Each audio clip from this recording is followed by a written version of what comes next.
नमस्कार दोस्तों, आप सभी का हमारे सोशल प्लेटफॉर्म पर स्वागत है। दोस्तों, आज हम बड़ी खुशखबरी के साथ आपको यह बताना चाहते हैं, आज से हम एक करियर काउंसलिंग सीरीज स्टार्ट कर रहे हैं, जिसमें हम विभिन्न गवर्नमेंट जॉब, प्राइवेट जॉब और विभिन्न पदों जैसे कि डॉक्टर कैसे बने, इंजीनियर कैसे बने, वकील कैसे बने, डिप्टी कलेक्टर कैसे बने, कलेक्टर कैसे बने, एसपी कैसे बने, डीएसपी कैसे बने, इसके अलावा तमाम जितने भी करियर है हमारे जीवन से जुड़ी, हमें जॉब से जुड़ी है, उनके बारे में हम एक एक कर कंप्लीट करियर काउंसलिंग सीरीज लाने जा रहे हैं। दोस्तों, इसी कड़ी में हम आज इस बात के प्रश्न के उत्तर को जानेंगे कि डिप्टी कलेक्टर कैसे बने। अगर कोई व्यक्ति डिप्टी कलेक्टर बनना चाहता है तो उसके लिए क्या योग्यताएं होनी चाहिए, क्या प्रोसेस होती है एग्जाम की, उसके पश्चात उसका सिलेक्शन कैसे होता है और डिप्टी कलेक्टर बनने के पश्चात हमें क्या कार्य करने पड़ते हैं।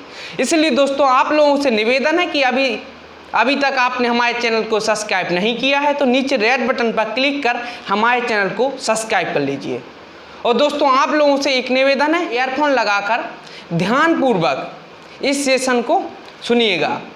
और दोस्तों, इस वीडियो को देखने के पश्चात डिप्टी कलेक्टर से संबंधित सभी प्रश्नों के आपको उत्तर मिल जाएंगे। इसलिए दोस्तों, आज का जो विषय है डिप्टी कलेक्टर कैसे बने, उसके बारे में चर्चा करना प्रारंभ करते हैं।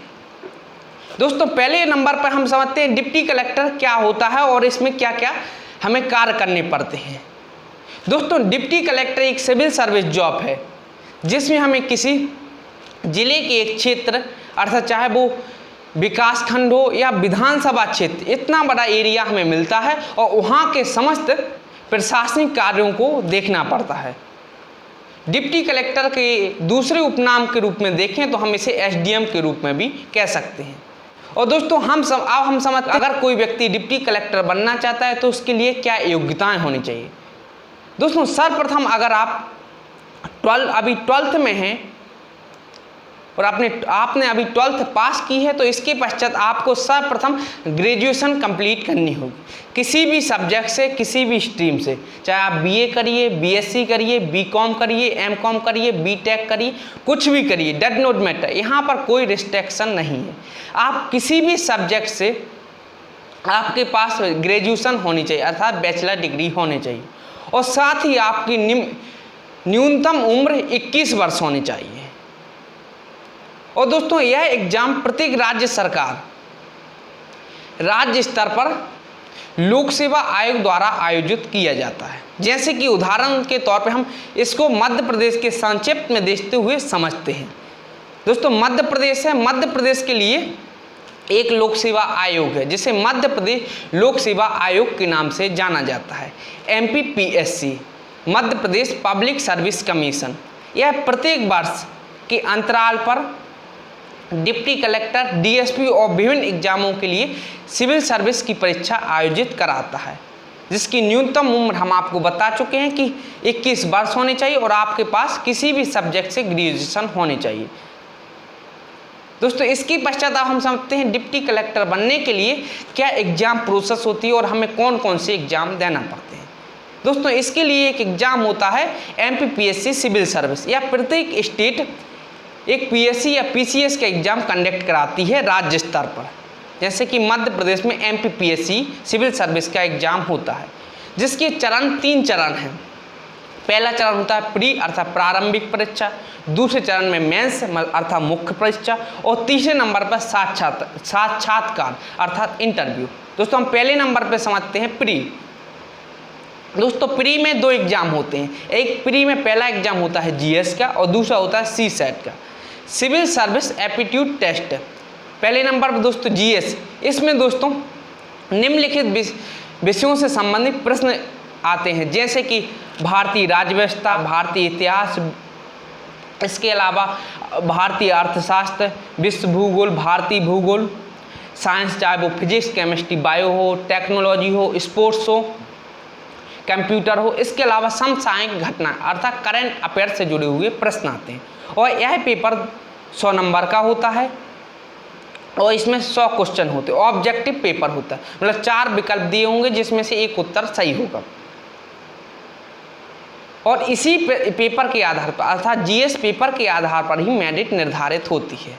अर्थात आपको उस 2 घंटे में 100 प्रश्न हल करने होंगे और इसके आधार पर जितनी कट ऑफ जाएगी उस आधार पर आपका मेंस के लिए सिलेक्शन होगा। इसके पास प्री में एक दूसरा पेपर होता है सीसेट का, जिसमें math, case study, reasoning, Hindi आदि से जुड़ी हुए प्रश्न आते हैं। लेकिन दोस्तों यह बात है कि जो सीसेट का पेपर है यह एक क्वालिफाई पेपर, अर्थात इसमें 100 में से मिनिमम 40% मार्क लाना अनिवार्य है। अर्थात 100 में से 40 मार्क आने के पश्चात इससे ये तय होता है कि जीएस की जो प्री जीएस की जो एग्जाम का पेपर है वो आपका चेक होगा या नहीं। अर्थात क्वालिफाई नेचर का ओनली सीसेट का पेपर होता है और मुख्य रूप से प्री जीएस के पेपर पर ही निर्धारित करता है। दोस्तों सामान्यतः विभिन्न वर्षों के अगर अध्ययन करें तो अभी तक प्री जीएस की कट ऑफ 70 प्लस के आसपास गई है। अर्थात 100 में से आपके 70 नंबर आ जाते हैं तो आप प्री में क्वालिफाई हो जाते हैं, बशर्ते आपको सीसेट में 40% प्लस मार्क लाना होगा, तभी आपकी जीएस की जो कॉपी है वो चेक हो पाएगी। इसके पश्चात दोस्तों आपका प्री का पेपर क्वालिफाई होने के पश्चात आप मुख्य परीक्षा में बैठते हैं, अर्थात मेंस की परीक्षा, जिसमें दोस्तों 6 पेपर होते हैं। पहले 4 पेपर जीएस के नाम से जाने जाते हैं, अर्थात GS first, GS second, GS third, GS fourth और इसके बाद 5वां पेपर होता है आपका हिंदी का और 6वां ऐसे का। दोस्तों प्रथम जो 3 पेपर होते हैं वो 300 मार्क के होते हैं, अर्थात प्रथम 3 पेपर के 300 अर्थात 900 मार्क होते हैं। चौथे पेपर में 200 मार्क का पेपर होता है और इन चारों पे और 5वें पेपर हिंदी का होता है जो भी 200 मार्क का होता है। और इन प्रथम 5 पेपर में मेंस के जो प्रथम 5 पेपर हैं इसके लिए 3 घंटे का समय निर्धारित किया गया है। और इसके पश्चात जो अंतिम 6वां ऐसे का अर्थात निबंध का जो पेपर है उसके लिए 2 घंटे होते हैं और यह पेपर 100 नंबर का होता है। दोस्तों अगर आप जो ये मेंस का एग्जाम क्वालिफाई कर लेते हैं, अर्थात मेंस के प्रथम 3 पेपर 300 अर्थात 900, चौथा और 5वां पेपर 200 अर्थात 400, 900 4 1300 और अंतिम पेपर जो ऐसे का है 100 नंबर का होता है। अर्थात टोटल मेंस 1400 नंबर का होता है। और विभिन्न वर्षों का अगर एनालिसिस करें तो अभी अगर आपके 1400 में से 800 प्लस नंबर आ जाते हैं तो आप सामान्य रूप से मेंस में क्वालिफाई हो जाते हैं। और इसके पश्चात दोस्तों आप इंटरव्यू होता है जो 175 अंकों का होता है। और दोस्तों इंटरव्यू होने के पश्चात जो अंतिम मेरिट लिस्ट बनती है वो मेंस प्लस इंटरव्यू के आधार पर ही होती है। अर्थात प्री का एग्जाम से क्वालिफाई है, प्री का एग्जाम क्वालिफाई करने के पश्चात आपको मेंस में बैठने के लिए ये एलिजिबिलिटी आपको प्रदान करता है। इसके पश्चात जो मेरिट बनती है वो मेंस और इंटरव्यू के आधार पर ही होती है।